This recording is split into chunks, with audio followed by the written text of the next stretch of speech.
नमस्कार दोस्तों, स्वागत है आपका हमारे YouTube चैनल ऑनलाइन स्टडी टीके में। दोस्तों आज हम आपके लिए लेकर आए हैं CTET paper first primary level जो है, इसके अंदर पर्यावरण विषय से संबंधित 50 अति महत्वपूर्ण प्रश्नों का समावेश।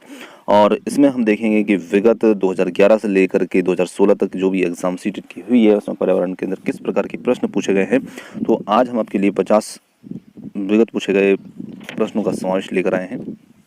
और यहाँ पर हम बताना चाहेंगे कि हमने सीटेट 2018 के अंदर पर्यावरण अध्ययन और सभी अन्य विषयों में जो पूछे गए प्रश्न हैं उनके वीडियो अपलोड कर चुके हैं। यदि आपने वो नहीं देखे तो उनको भी आप देख सकते हैं। तो चलिए दोस्तों, यहाँ पर शुरू करते हैं। सबसे पहले यहाँ पर बात करेंगे कि किस प्रकार के प्रश्न जो हैं ये पूछे जाते हैं। आप सीटेट का एग्ज़ाम फर्स्ट टाइम दे रहे हैं और इसी के साथ साथ हम देखें किस प्रकार के प्रश्न जो हैं कहीं कहीं रिपीट भी होते हैं। तो चलिए शुरू करते हैं। सबसे पहले यहाँ पर प्रश्न जो हैं पर्यावरण के अंदर पेडागोजी से संबंधित, पर्यावरण पेडागोजी से संबंधित प्रश्न भी आते हैं और साथ साथ विषय वस्तु जो हमारी है उससे संबंधित भी आते हैं। तो चलिए यहाँ पर सबसे पहले देखते हैं, प्राथमिक स्तर पर आकलन में शामिल होना चाहिए। तो जो प्रश्न है सीटेट 2011 में से पूछा गया था। तो यहाँ पर प्राथमिक स्तर पर आकलन में शामिल होना चाहिए। देखिए, आकलन से मतलब यहाँ पर जो है मूल्यांकन से संबंधित है।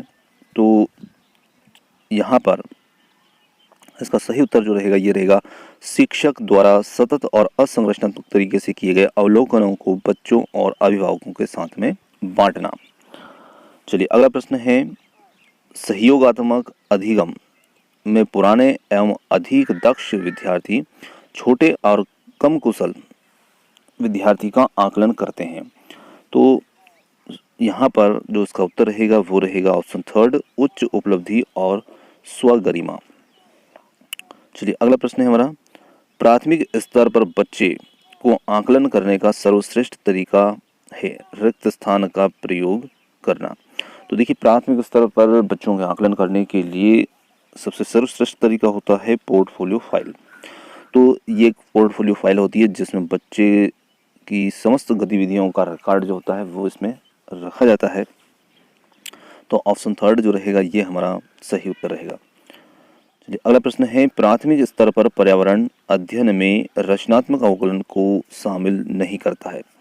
तो देखिए, यहाँ पर जो शामिल रचनात्मक अवकलन को शामिल नहीं करता है तो वो रहेगा ऑप्शन फर्स्ट, शिक्षार्थियों की ग्रेडिंग और रैंकिंग। ऑप्शन फर्स्ट जो रहेगा ये हमारा यहाँ पर उत्तर रहेगा। नेहा कक्षा 5 के ईवीएस के विषय में नीचे दी गई मूल्यांकन तकनीक का प्रयोग करती है। अब वो कौन सी तकनीक का प्रयोग करती है? तो यहाँ पर हस्त सिद्धि क्रियाकलापों का मूल्यांकन, गृह कार्य मूल्यांकन और परियोजना कार्य मूल्यांकन, मौखिक परीक्षा। अब यहाँ पर इससे संबंधित प्रश्न जो है किस प्रकार से पूछा गया है? तो यहाँ पूछा गया है कि नीचे दी गई तकनीकों का कौन सा युगल अधिक वस्तुनिष्ठ मूल्यांकन दे सकता है। तो देखिए, यहाँ पर हमें वस्तुनिष्ठ मूल्यांकन जो दे सकता है उसका हमें चयन करना है। तो यहाँ ऊपर जो हमने कथन देखे हैं तो उसमें हमारा जो उत्तर रहेगा ये रहेगा ए और डी। अब ए और डी को यहाँ बताना चाहेंगे। ए जो था वो था हस्त सिद्धि क्रियाकलापों का मूल्यांकन और डी जो था वो था मौखिक परीक्षा। तो यहाँ वस्तुनिष्ठ मूल्यांकन को हमें देखना था, तो हमारा उत्तर होगा ऑप्शन सेकेंड। अगला प्रश्न है, निम्न में से कौन सा पर्यावरण की कक्षा में रूपात्मक आकलन का समुचित कार्य नहीं है? तो देखिए, यहाँ पर रूपात्मक कार्य का जो है समुचित आकलन कार्य नहीं है वो रहेगा जल प्रदूषण की हानियों के बारे में चर्चा करना। ऑप्शन फोर्थ जो रहेगा ये हमारा उत्तर रहेगा। अगला प्रश्न है, निम्नलिखित में से कौन कौन से प्राथमिक स्तर पर पर्यावरण अध्ययन में आकलन के लिए उपकरण और तकनीकें हैं? तो यहाँ पर प्राथमिक स्तर पर पर्यावरण अध्ययन के आकलन के लिए उपकरण और तकनीकें कौन से हैं? फर्स्ट ए है यहाँ पर परियोजना कार्य, बी है क्षेत्र भ्रमण, सी है जर्नल लिखना, डी है विचार मानचित्रण। तो इसका यहाँ पर जो उत्तर रहेगा वो रहेगा ए और बी। तो ए और बी के अंदर देखते हैं परियोजना कार्य और क्षेत्र भ्रमण जो है ये इसके लिए उपकरण और तकनीक है प्राथमिक स्तर पर पर्यावरण के अध्ययन के आकलन के लिए। चलिए अगला प्रश्न है, पर्यावरण अध्ययन के शिक्षण से उन प्रक्रिया पर आधारित कौशलों को बढ़ावा दिया जाना चाहिए जो पूछताछ पर आधारित प्रत्यक्ष अनुभवों के केंद्र बिंदु हैं। निम्नलिखित में से कौन सा एक ऐसा कौशल नहीं है। तो यहाँ पर जो कौशल नहीं है वो रहेगा निर्धारण। ऑप्शन सेकंड जो रहेगा ये हमारा उत्तर रहेगा। चलिए, क्योंकि यहाँ पर हमें पूछताछ पर आधारित प्रत्यक्ष अनुभवों के केंद्र बिंदु हैं, उसे हमें देखना था। अगला प्रश्न है, प्राथमिक स्तर पर पर्यावरण अध्ययन के आकलन में निम्नलिखित में से कौन सा एक संकेतक उपयुक्त नहीं है। तो यहाँ पर इसका उत्तर रहेगा स्मरण रखना, क्योंकि बात प्राथमिक स्तर की हो रही है और इसमें आकलन में निम्नलिखित कौन सा एक संकेतक उपयुक्त नहीं है। चलिए, अगला प्रश्न है, शिक्षार्थियों का आकलन करते समय पर्यावरण अध्ययन की शिक्षिका को निम्नलिखित में से क्या नहीं करना चाहिए। तो देखिए, क्या नहीं करना चाहिए, तो यहाँ पर बच्चों के कार्य के केवल कुछ पक्षों पर ध्यान केंद्रित करना ये शिक्षिका को नहीं करना चाहिए, क्योंकि यहाँ केवल कुछ पक्षों पर बात की जा रही है, तो केवल कुछ पक्षों पर ध्यान केंद्रित करना ये नहीं करना चाहिए। बाकी अन्य सभी शिक्षकों को ऑप्शन फर्स्ट सेकंड थर्ड जो है ये करना चाहिए। चलिए, अगला प्रश्न है, निम्नलिखित में से कौन सा कथन आकलन प्रक्रियाओं के बारे में सबसे कम उपयुक्त है। तो यहाँ पर सबसे कम उपयुक्त जो प्रश्न रहेगा वो रहेगा, बच्चे का निजी विवरण और व्यक्तित्व पृष्ठपोषण फीडबैक देना वांछनीय अभ्यास है। चलिए आगे देखते हैं। अगला प्रश्न है हमारा, दिए गए प्रश्न को ध्यान से पढ़िए। क्या आपने अपने घर या स्कूल के आसपास जानवर देखे हैं जिनके छोटे बच्चे हैं? अपनी नोटबुक में उनके नाम लिखिए और इस प्रश्न के माध्यम से किस प्रक्रमण कौशल का आकलन किया गया है। अब यहाँ पर इसके जो विकल्प हैं वो देखते हैं। तो यहाँ पर फर्स्ट दिया है वर्गीकरण एवं चर्चा, परिकल्पना एवं प्रयोग, न्याय के लिए सरोकार, अवलोकन और रिकॉर्डिंग। तो देखिए, यहाँ पर जानवर देखे हैं, उनके छोटे बच्चे देखे हैं, तो नोटबुक में उनके नाम लिखिए, तो उनका हमें अवलोकन और उनका रिकॉर्डिंग मतलब उनका रिकॉर्ड रखना। तो ऑप्शन फोर्थ जो रहेगा ये यहाँ पर इसका सही उत्तर रहेगा। चलिए, अगला प्रश्न है, कक्षा फर्स्ट में पर्यावरण अध्ययन में शिक्षार्थियों के आकलन के बारे में निम्नलिखित में से कौन सा सत्य है। तो यहाँ पर फर्स्ट है ए, मौखिक परीक्षाएं, क्योंकि हो सकता है कि बच्चे लिखने में सक्षम ना हो। इसी के साथ ड्राइंग, क्योंकि बच्चों को इसमें आनंद आता है। और सी है अवलोकन और रिकॉर्डिंग। तो यहाँ पर हम देखते हैं तो ए भी सही है, बी भी सही है, और शिक्षकों को अवलोकन और रिकॉर्डिंग तो ये भी यहाँ पर सही है। तो अब इसके विकल्प जो है नीचे पूछे उत्तर इसके कौन से बताए हैं। तो यहाँ पर डी और दिया है, किसी को ना रोके नीति को ध्यान में रखते हुए आकलन की कोई आवश्यकता नहीं है। तो ये तो यहाँ पर गलत हो रहा है। तो यहाँ पर हम देखते हैं कि ए और बी और सी तीनों ही यहाँ पर सही थे, डी इसमें केवल सही नहीं था। तो हमारा उत्तर रहेगा ऑप्शन फर्स्ट, जिसमें ए बी सी तीनों का हमारा उत्तर रहेगा। चलिए अगला देखते हैं।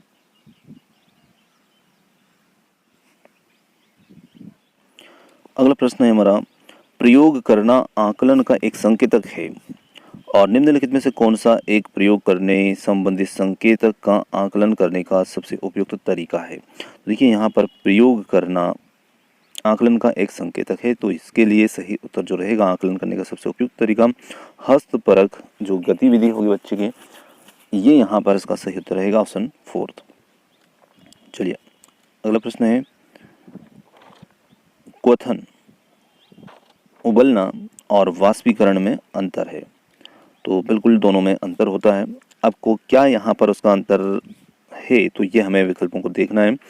तो यहाँ पर हम देखते हैं कि क्वथन जो होता है ये एक निश्चित ताप पर होता है और क्वथन के अंदर जो द्रव होता है वो अपनी उबलने लगता है, साथ ही साथ अपनी गैसीय अवस्था में भी आने लगता है। तो यहाँ पर हम देखते हैं तो क्वथन जो होता है, वाष्पीकरण ऑप्शन 4 को देखते हैं। वाष्पीकरण किसी भी तापमान पर हो सकता है जबकि क्वथन नहीं, क्योंकि उसका एक निश्चित टेम्परेचर होता है। तो ऑप्शन 4 तो जो रहेगा ये हमारा यहाँ पर उत्तर रहेगा। चलिए अगला प्रश्न है, नींबू साधारण पानी में डूब जाता है लेकिन नमकीन पानी में तैरता रहता है। अब वो नमकीन पानी मतलब पानी में हम नमक डाल देते हैं तो उसमें वो तैरता रहता है। तो क्या वजह हो सकती है? तो देखिए, नमकीन पानी का घनत्व जो होता है वो साधारण पानी से अधिक हो जाता है, इसलिए वो नींबू उसके अंदर तैरता रहता है। ऑप्शन थर्ड जो रहेगा ये हमारा इसमें उत्तर रहेगा। चलिए, रक्त की जांच द्वारा किसकी उपस्थिति से मलेरिया की पहचान होती है? तो देखिए, उसके अंदर रक्त की जांच के द्वारा मलेरिया की पहचान करते हैं तो लाल रक्त कोशिकाओं में मलेरिया के जो परजीवी होते हैं प्लाज्मोडियम, ये पाए जाते हैं। तो इनकी उपस्थिति से मलेरिया की पहचान जो होती है सुनिश्चित होती है। तो यहाँ पर ऑप्शन फोर्थ जो रहेगा ये हमारा उत्तर रहेगा। अगला प्रश्न है, रेखा की माँ रिक्त स्थान के लिए रोजाना तालाब से लाए पानी में फिटकरी डालती है। अब देखिए, फिटकरी डालने से पानी में क्या होता है, तो उसके अंदर जो हल्के निलंबित अपद्रव्य को अवसादित करने के लिए, मतलब उस पानी के अंदर जो अशुद्धियां, मिट्टी के कण आदि होते हैं, तो वो उसकी तली में फिटकरी डालने से बैठ जाते हैं। तो ऑप्शन सेकंड जो रहेगा ये हमारा यहाँ पर उत्तर रहेगा। अगला प्रश्न है, रिक्त स्थान के लिए मछली घर, जिसे एक्वेरियम कहते हैं, में हवा वाला पंप रखा जाता है। अब उसमें हवा का पंप क्यों रखा जाता है? तो अधिक ऑक्सीजन को पानी में घुलने देने के लिए। ऑप्शन थर्ड जो है ये हमारा यहाँ पर उत्तर रहेगा। चलिए, अगला प्रश्न है, आरती एक पोस्टर पर एक बीमारी की रोकथाम से संबंधित निम्नलिखित सावधानी पढ़ती है। अब यहाँ पर कुछ सावधानियां हैं। ए है अपने आसपास पानी को एकत्रित ना होने देना। बी है पानी के बर्तन, कूलर और टंकियों को साफ रखें। सी है कुछ जगहों पर पानी एकत्रित हो जाता है तो मिट्टी के तेल का छिड़काव करें। तो देखिए, यहाँ पर बीमारी जो है मच्छरों से संबंधित है। चलिए आगे इसके विकल्प को देखते हैं। पोस्टरों का उद्देश्य रक्त स्थान के फैलने के विषय में जागरूकता पैदा करना है। तो यहाँ पर कुछ बीमारियों के नाम दिए हैं। अब यहाँ पर जैसे मलेरिया, डेंगू आदि बीमारी जो होती है मच्छरों से होती है, परंतु यहाँ पर दोनों को अलग अलग कर दिया है। तो विकल्प एक के अंदर देखते हैं तो डेंगू और जापानी ज्वर, मस्तिष्क ज्वर। इसी के साथ दूसरे नंबर पर दिया है चेचक मलेरिया, और थर्ड पर दिया डेंगू आई फ्लू, और फोर्थ पे दिया है टाइफाइड हेजा। तो हमारा जो उत्तर रहेगा यहाँ पर, क्योंकि हम मलेरिया के साथ साथ डेंगू को भी, डेंगू जो होता है वो ज़्यादा खतरनाक होता है, तो इसलिए इसे हम यहाँ पर महत्व देंगे, डेंगू और जापानी मस्तिष्क ज्वर। ऑप्शन फर्स्ट जो रहेगा ये हमारा उत्तर रहेगा। अगला प्रश्न हमारा, पानी के साथ प्रयोग करते हुए ज्योति यह देखती है कि स्टील की खाली कटोरी पानी पर तैरती है, लेकिन लोहे की एक छोटी सी कील पानी में डूब जाती है। तो इसे रक्त स्थान तथ्य द्वारा व्याख्यायित किया जा सकता है। देखिए, स्टील की जो कटोरी होती है पानी पर तैरती है क्योंकि कटोरी पर पानी के द्वारा जो लगने वाला बल उसके भार की तुलना में ज़्यादा होता है, जबकि लोहे की कील पर लगने वाला बल जो होता है वो उसकी भार की तुलना में कम होता है, तो इसलिए वो डूब जाती है। ऑप्शन सेकंड जो रहेगा ये हमारा इसमें सही उत्तर रहेगा। चलिए आगे देखते हैं। अगला प्रश्न है, मधुबनी चित्रों को बनाने के लिए चित्रकार द्वारा उपयोग किए जाने वाले रंग होते हैं। तो देखिए, मधुबनी जो है बिहार के दरभंगा की एक विशेष प्रकार की पेंटिंग है, और मधुबनी बिहार का एक जिला भी है। तो उसमें जो उपयोग किए जाने वाले रंग होते हैं वो तरह तरह के होते हैं। उसमें पीसे हुए चावल का रंगीन घोल का भी उपयोग किया जाता है। ऑप्शन सेकंड जो रहेगा ये हमारा उसमें उत्तर हो जाएगा। अगला प्रश्न है हमारा, घर्षण के विषय में चर्चा करते हुए एक शिक्षिका ने इस संकल्पना की व्यवस्था करते हुए बहुत से उदाहरण दिए हैं। इनमें से कुछ ऐसे उदाहरण हैं जिनमें घर्षण हमारे दैनिक जीवन में उपयोगी है। तो उस शिक्षिका ने कक्षा में जो दिए हैं, नीचे दिए हैं, तो यहाँ पर देखते हैं। फर्स्ट ए दिया है, इसमें हम पेन और नोक और कागज के बीच घर्षण होने के कारण ही लिख पाते हैं। और बी है, हम फर्श पर पैरों और फर्श के बीच घर्षण के कारण ही चल पाते हैं। और सी है, ऊर्ध्वाधर फेंकी गई कोई गेंद घर्षण के कारण ही वापस हमारे पास लौट आती है। और डी है, घर्षण के कारण ही हम किसी गतिशील वाहन को ब्रेक लगा करके रोकते हैं। तो देखिए, यहाँ पर जो उत्तर है वो चुनना है जो दैनिक जीवन में हमारे लिए उपयोगी होते हैं या जिनका महत्व होता है। तो यहाँ देखते हैं ए, बी और डी जो हैं, तो ऑप्शन सेकंड जो रहेगा ये हमारा इसमें उत्तर हो जाएगा।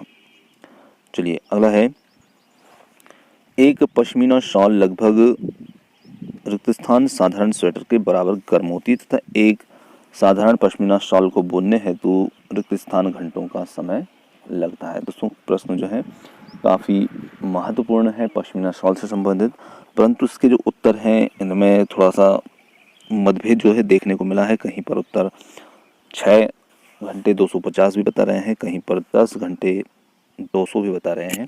तो यहाँ पर जो मैं उत्तर लिख रहा हूँ ये लिख रहा हूँ ऑप्शन थर्ड को, 10 स्वेटरों के बराबर गर्म और एक पश्मीना शॉल बुनने हेतु 200 घंटे का समय लगता है। तो ऑप्शन थर्ड यहाँ पर मैंने चुना है। चलिए आगे देखते हैं। नीचे लोगों के कुछ क्रियाकलाप दिए गए हैं और ए दिया है खानों का उत्खनन, बी दिया है बांध का निर्माण, सी दिया है बाजार में बेचने के लिए पत्तियां जड़ी बूटी इकट्ठी करना, डी दिया है बांस से टोकरी बुनना, ई दिया है गिरे हुए पत्तों से पत्तल बनाना। अब इनमें से वह क्रियाकलाप कौन से हैं जो जंगलों के गायब होने के लिए जिम्मेदार है। तो यहाँ हमने देखा कि हमें ऐसे क्रियाकलापों को देख रहा है जिनसे जंगल नष्ट हो रहे हैं, गायब हो रहे हैं। तो देखिए जंगल के गायब होना मतलब कि यहाँ पेड़ पौधों को काटना पड़ता है या उनको हटाना पड़ता है किसी भी वजह से, तो वो क्रियाकलाप हमें इसमें देखना है। तो हमने फर्स्ट ए में देखा था कि जो ए वाला था उसमें लिखा था खानों का उत्खनन, खुदाई करना, तो उसमें भी जंगल पेड़ हटाए जाते हैं, काटे जाते हैं। इसी के साथ साथ बी दिया था बांध का निर्माण, तो बांध का जब निर्माण होता है तो भी ये स्थिति रहती है। तो ए और बी जो हैं ये हमारा उत्तर रहेगा और बाकी जो है क्रियाकलाप इनमें जंगल या पेड़ों को काटने की ज़रूरत नहीं होती है। चलिए आगे प्रश्न है अगला हमारा, कांसे के विषय में निम्नलिखित में से हमें सही कथन का चयन करना है। तो ऑप्शन यहाँ पर कथन दिया है ए, कांसा लोहे चांदी तथा स्वर्ण की भांति एक तत्व है, तो तत्व नहीं है, वो एक मिश्र धातु है। और बी दिया है कांसे को तांबे और टीन से पिघला कर तैयार किया जाता है, तो ये बी बिल्कुल सही है। तो सी दिया है कांसा अत्यंत मजबूत होता है, इससे तोप मूर्तियाँ बनाई जाती है, ये भी सही है। और अगला है कांसे के बर्तन एल्यूमिनियम के बर्तनों की तुलना में हल्के और अधिक मजबूत नहीं है, तो ये भी गलत है।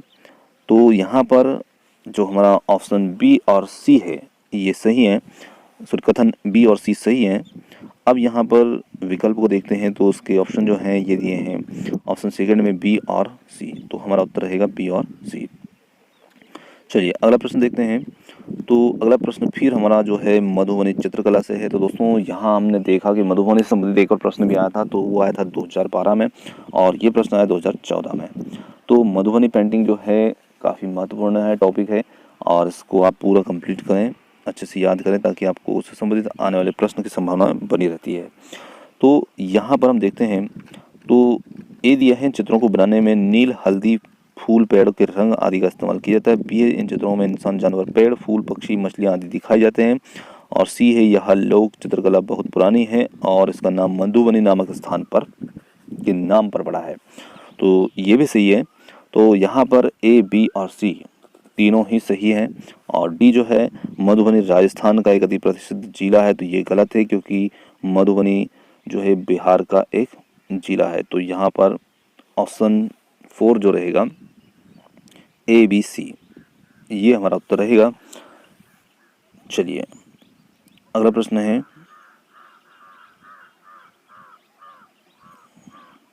ब्रेल लिपि के विषय में नीचे दिए गए कथनों का अध्ययन कीजिए। ब्रेल लिपि जो होती है को मोटे कागज पर बिंदु उभरे हुए बना करके लिखा जाता है, तो ये भी इसमें सही है।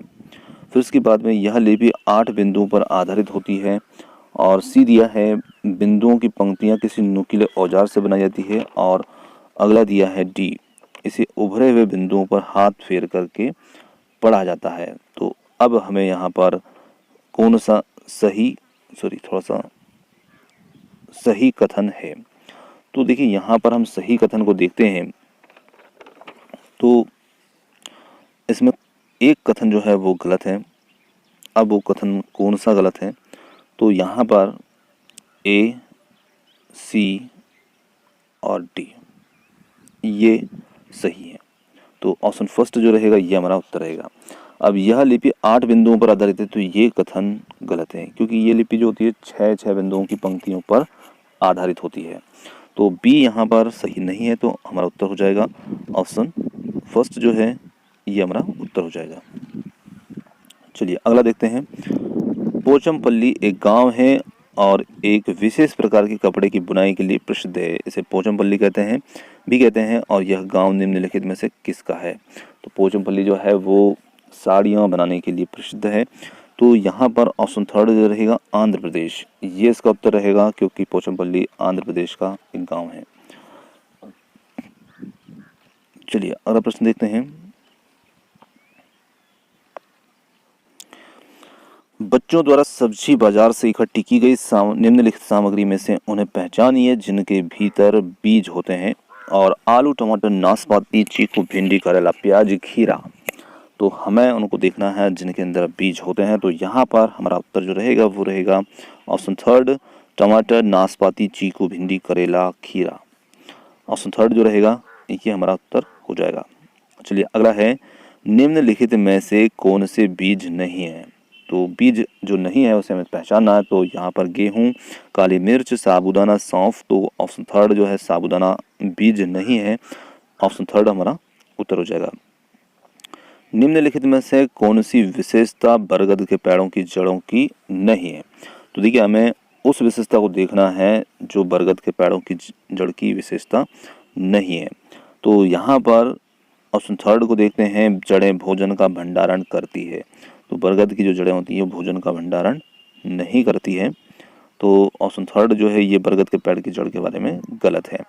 चलिए अगला प्रश्न जो है वो है, बगुला भैंस पर बैठता है क्योंकि? दोस्तों इससे संबंधित प्रश्न, ये प्रश्न कई बार रिपीट हुआ है और थोड़ा सा इस प्रश्न को चेंज कर दिया जाता है, इसके विकल्पों को थोड़ा सा बदल दिया है। तो यहाँ पर बगुला भैंस पर बैठता है क्योंकि बगुला तथा भैंस में सहजीवी का संबंध है। तो देखिए बगुला और भैंस में क्या सहजीवी का संबंध होता है? तो बगुला जो होता है वो भैंस पर पाए जाने वाले जो परजीवी कीट होते हैं उनको वो खाता है, तो भैंस को उन कीटों से राहत मिलती है और बगुले को भोजन मिल जाता है। तो ऑप्शन फर्स्ट जो है ये हमारा उत्तर रहेगा। चलिए अगला प्रश्न है, निम्नलिखित में से जड़ का कौन सा कार्य पौधे के लिए नहीं है? तो देखिए जड़ का कौन सा कार्य पौधे के लिए नहीं है। अब बात यहाँ पर हमें पौधे के लिए जो नहीं करती है जड़ वो देखना है। तो जड़ जो होती है, ऑप्शन फर्स्ट को देखते हैं, भोजन भंडारण संचित करना।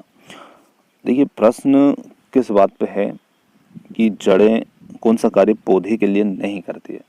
तो कुछ जड़ें जो होती है उनके अंदर भोज्य पदार्थ संचित रहता है, परंतु वो किसके लिए होता है? हमारे लिए। हम उसको भोजन के रूप में, खाद्य पदार्थों के रूप में लेते हैं। तो जड़ें पौधों के लिए भोजन इकट्ठा नहीं करती है, कहने का मतलब ये है। तो जो कार्य पौधे के लिए नहीं है वो हमें देखना है। तो बाकी अन्य कार्य को देखते हैं, तो जड़ें पौधों के लिए करती है, बाकी ये कार्य नहीं करती है। चलिए अगला प्रश्न है, निम्नलिखित में से कौन सा कीट मधुमक्खियों की भांति कॉलोनी बस्ती में एक साथ नहीं रहता है? तो यहाँ पर हम देखते हैं कि ततैया, दीमक, चींटी सभी रहते हैं। मकड़ी जो होता है वो कॉलोनी बना करके नहीं रहता, बस्ती में नहीं रहता है। चलिए अगला प्रश्न है, निम्नलिखित में से किसकी सुनने की शक्ति इतनी तीक्ष्ण होती है कि यह वायु से पत्तों तक के हिलने तक की ध्वनि और घास पर किसी जानवर के चलने की ध्वनि में अंतर कर सकता है? अब देखिए यहाँ पर विकल्प देखते हैं, बाघ है, गिद्ध है, रेशम का कीड़ा है, कुत्ता है। तो देखिए यहाँ पर उत्तर कुत्ता भी हो सकता है, क्योंकि कुत्ते की भी सुनने की क्षमता काफ़ी तेज होती है। अब उत्तर बाघ भी हो सकता है। तो अब हम प्रश्न को ध्यान से देखते हैं, तो हमें प्रश्न के अनुरूप उत्तर का चयन करना है। तो देखिए यहाँ प्रश्न क्या बता रहा है कि वह वायु से पत्तों के हिलने तक की ध्वनि। तो जंगल में बाघ जब शिकार करता है तो वो पत्तों के हिलने की ध्वनि तक को भी सुनता है, और घास पर किसी जानवर के चलने की ध्वनि। अब कुत्ता तो वहाँ पत्तों के हिलने की ध्वनि को ध्यान नहीं देगा, क्योंकि कुत्ते को वहाँ ऐसा कोई मतलब नहीं होता है, वहाँ मतलब होता है बाघ को।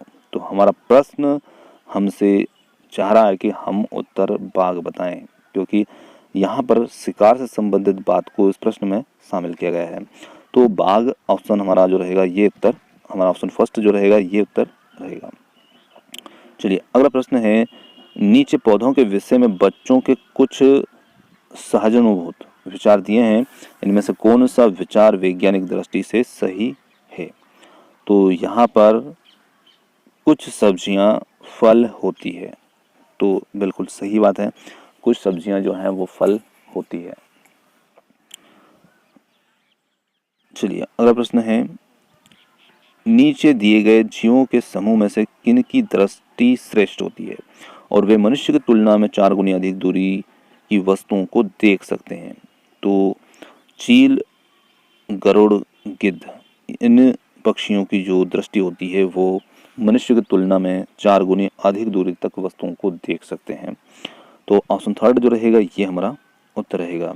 अगला प्रश्न है, घटपर्णी पौधा जिसे निफेंथिस भी कहा जाता है या कलश पादप भी कहा जाता है, तो का मुंह छोटी छोटी कंटियों से ढका रहता है, भारत में नहीं पाया जाता है, मेंढक, कीड़े मकोड़ों और चूहों को चालाकी से फंसा करके खा जाता है।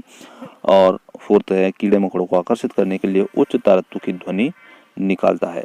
तो देखिए घटपर्णी जो होता है ये कुछ कीटों को नाइट्रोजन की पूर्ति करने के लिए फंसा करके, चालाकी से फंसा करके खा जाता है और नाइट्रोजन की पूर्ति करता है, दलदल क्षेत्र में ये पाया जाता है। ऑप्शन थर्ड हमारा यहाँ पर उत्तर रहेगा। चलिए तो दोस्तों ये थे आज के हमारे सीटेट 2011 से लगाकर 2016 तक के पर्यावरण अध्ययन में पूछे गए 50 अति महत्वपूर्ण प्रश्न, और इन प्रश्नों को देख करके आपको पर्यावरण के उस विशेष टॉपिक पर फोकस करना है जिनसे प्रश्न आ रहे हैं। तो उम्मीद है कि हमारा वीडियो आपको पसंद आया होगा। वीडियो पसंद आता है तो आप वीडियो को लाइक करना, शेयर करना और चैनल को सब्सक्राइब करना ना भूलें। आप हमारे साथ में समय तक बने रहें उसके लिए बहुत बहुत धन्यवाद। Thank you so much. मिलते हैं जल्द ही अगले वीडियो।